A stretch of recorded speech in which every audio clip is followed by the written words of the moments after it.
All right, quick one. Since I am not being able to ride, my hand's broken, so stuck here for 6 weeks. Just going to tell you a quick little story. So, in the late 1950s, in the bustling city of Bombay, Commander Nanavati stood at the helm of his ship as it slowly docked into the Navy dockyard. He was really excited to finally see his family. And if you looked at Commander Nanavati, he just looked like the perfect officer. He was the embodiment of discipline, honor, and duty. An officer of the Indian Navy admired by his peers and respected by society. Commander Nanavati finished his official duties and sat in his car and started on his way back home. On the way, he thought about his wife, his children, and his friends. His wife, Sylvia, was graceful and a dignified British born woman who had embraced life in India with Commander Nanavati, raising their three children in a home that was the perfect picture of family bliss.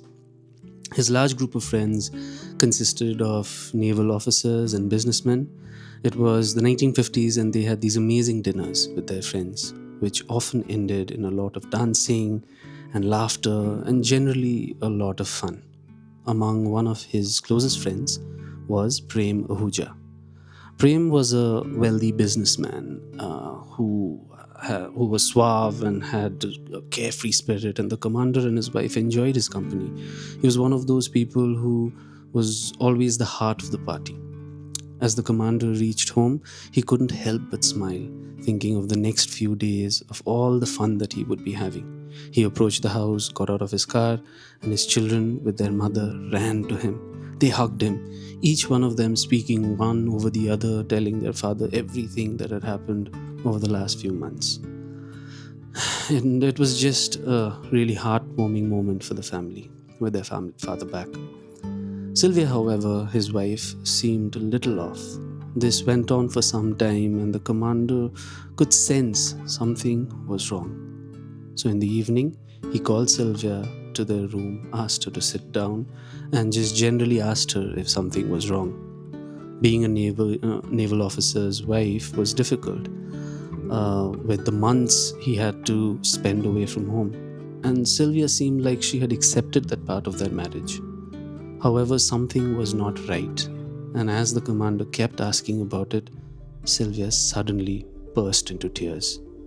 Over the next hour, Sylvia would tell the commander that while he was at sea, she had started spending a lot of time with their friend Prem Ahuja, and what had begun as friendly conversations over tea soon blossomed into love over the months. As Sylvia confessed her affair to her husband, the life that he had built so carefully shattered in front of his eyes. Yet the commander, the disciplined naval officer, displayed no outward reaction. He hugged her, told her everything would be okay, and then, with an eerie calm, he offered to drive Sylvia and their children to the cinema, which was the plan for the evening. The commander watched his family disappear into the flickering darkness of the movie hall. Then he turned the car around and headed towards the naval docks. He signed out his service revolver under the pretext of official duty, and he drove through the twilight streets of Bombay.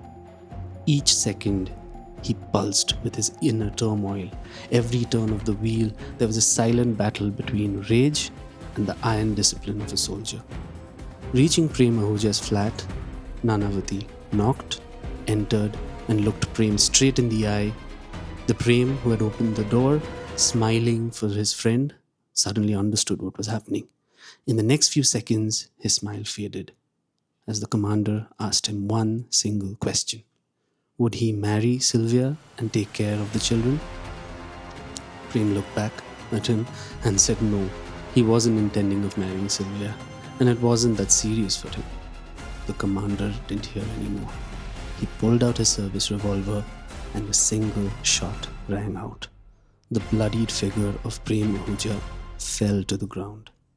The trial that followed gripped Bombay like no other, with every detail of the case splashed across newspapers and whispered in coffee houses, drawing in the public into the drama of one man's honor pitted against another man's betrayal. Commander Nanavati, standing stoic in the courtroom dock, claimed that the shooting was a crime of passion, committed in the heat of the moment when Ahuja refused to marry Sylvia and care for their children.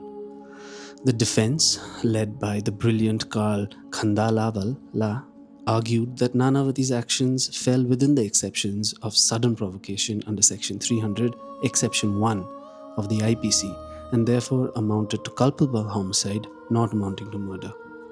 In a remarkable spectacle of courtroom theatre, the jury trial at the Greater Bombay Sessions Court captured the city's imagination.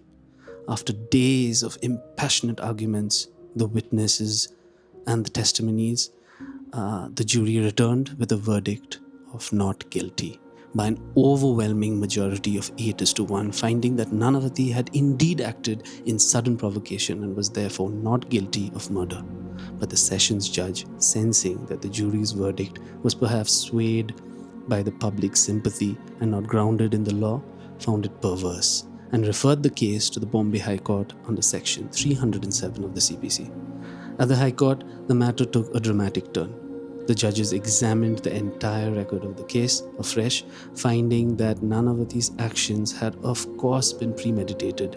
They noted that he had returned home, confronted Sylvia, driven his family to the cinema, and then proceeded to his ship to collect his revolver under a false pretext, all pointing to a deliberate act rather than a spontaneous outburst.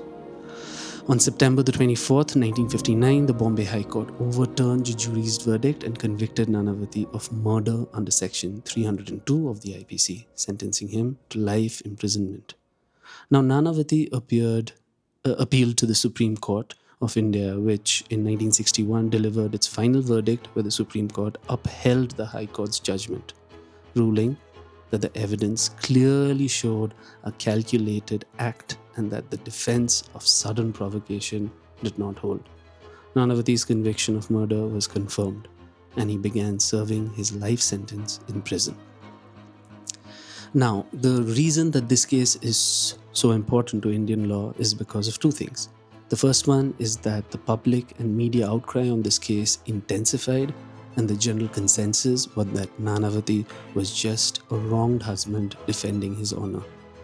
And it went on and on, with high-profile petitions flooding the office of the governor of Maharashtra, Vijay Lakshmi Pandit, who was also Prime Minister Jawaharlal Nehru's sister.